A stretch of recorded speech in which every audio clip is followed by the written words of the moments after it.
आणि संतापजनक अत्याचारामुळे संपूर्ण देशाचे मन हेलावून गेले आहे। ही घटना जरी दुसऱ्या राज्यात घडली असली तरी अशा प्रकारच्या गुन्ह्याला राज्य, भाषा किंवा प्रदेश यांच्या सीमा नसतात। हा संपूर्ण समाजाच्या विवेकाला दिलेला धक्का आहे।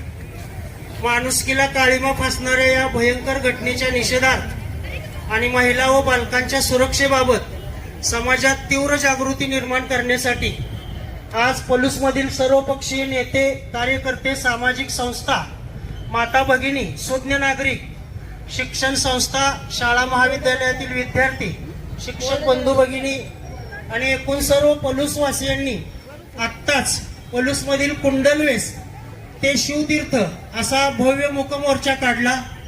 पलूसवासियांनी आपल्या शांत पावलांनी समाजापुढे एक प्रभावी संदेश दिला आहे। अन्यायाला कधीही मौन संमती नाही तर शांततेतूनही ठाम निषेध व्यक्त करता येतो।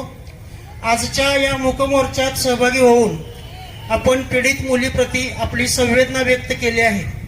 आज आपण येथे कोणत्याही राज्याच्या, जातीच्या, धर्माच्या किंवा पक्षाच्या विरोधासाठी नव्हे तर मानवतेच्या रक्षणासाठी आणि स्त्री सन्मानाच्या समर्थनासाठी एकत्र आलो आहोत। निष्पाप बालिकेवर झालेला अत्याचार हा एका व्यक्तीवरील गुन्हा नसून संपूर्ण समाजाच्या विवेकावर झालेला आघात आहे। या मूकमोर्चाचं आता निषेध सभेमध्ये रूपांतर झालेलं आहे। या अमानुष घटनेचा निषेध आपल्या भाषणातून सर्वप्रथम शाळेतील मुली करणार आहेत। तर मी सर्वप्रथम विनंती करतो, लक्ष्मणराव किर्लोस्कर विद्या मंदिर इयत्ता 8वीतील विद्यार्थिनी कुमारी प्राजक्ता नितीन शिंदे हिनं आपलं मनोगत व्यक्त करावं।